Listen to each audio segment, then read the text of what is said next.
Did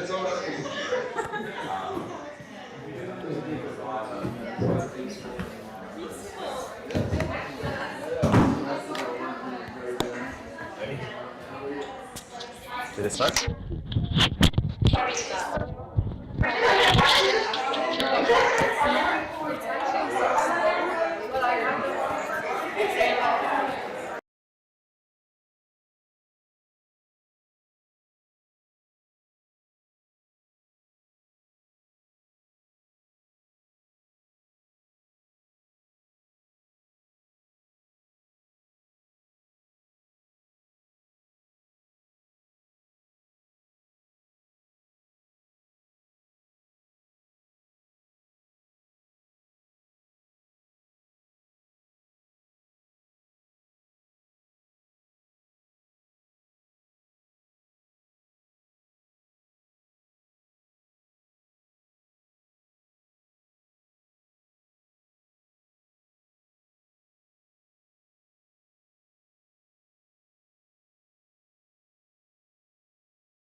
Just make sure you could see the slides from the angle you're.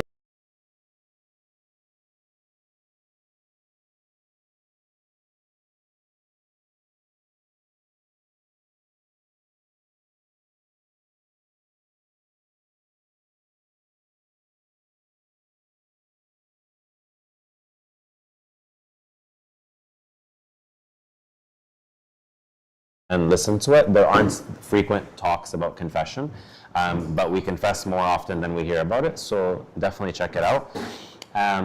Today's topic is on spiritual guidance, which is, in most cases, something that's coupled with confession, so that's why it's in one series.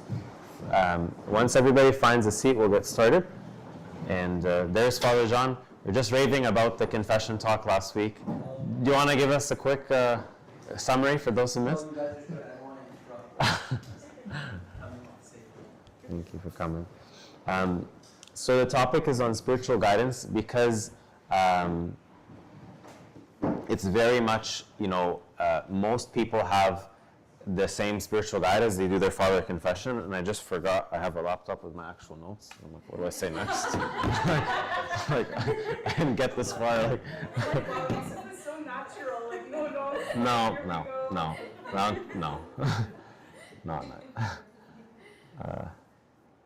Sorry, bear with me. Okay. So we seek guidance in every area of life, comfortably.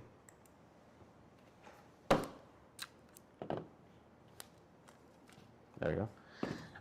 In the sense that if you don't know what to do with your finances and that's important to you, you might seek out a financial advisor. If you don't know what to do with your car, you might take it to a mechanic. If you don't know how to, pursue a career that requires a degree, you're going to enroll in school and learn. If you don't know how to get fit, you may or may not, hire a personal trainer. And these are all things we're comfortable doing, and it doesn't take that much humility to do it. Like, we all know our limitations and kind of like knowledge is attained, so to speak. And so we can learn with that mentor, and spiritual life is not an exception. The actual exception here is that spiritual guides aren't a finished product either. So they're not like, and personal trainers in the gym, like if they stop working out for a number of years, they no longer they should no longer really be a personal trainer. Like they might not look it, they might not remember, they might not be in shape. And the spiritual guides are spiritual athletes who ought to be at least a step or a few ahead of us on our spiritual journey. So we can look to them as people with experience, as people with, some degree of expertise, and they can guide us in the spiritual life. And before we talk about like what the session of spiritual guidance looks like, whether or not that's the same thing as confession, whether or not that's during confession, all that, the practical aspect, we're going to talk about spiritually our need for guidance, as I think it's like a healthy place to start for us to all kind of reflect on why we need spiritual guidance. And my main source for today is this book by Abba Dorotheus of Gaza, who was a monk in Palestine in the very, very early days. He was a father to many, and his discourses and sayings are available in English. He wrote extensively on this subject of our need for consultation. So he would write a lot about how much we need to consult somebody in the spiritual life and all the benefits and the protection it comes with. So I'm going to share with you a ton of quotes from him throughout these slides as we can reflect together. And then at the end, there is another book I'll reference where we get the practical aspect for today.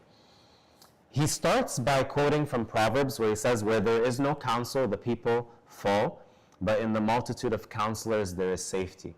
And another translation that he actually uses in the book is like, without counsel, we fall like leaves. And so leaves at first are beautiful.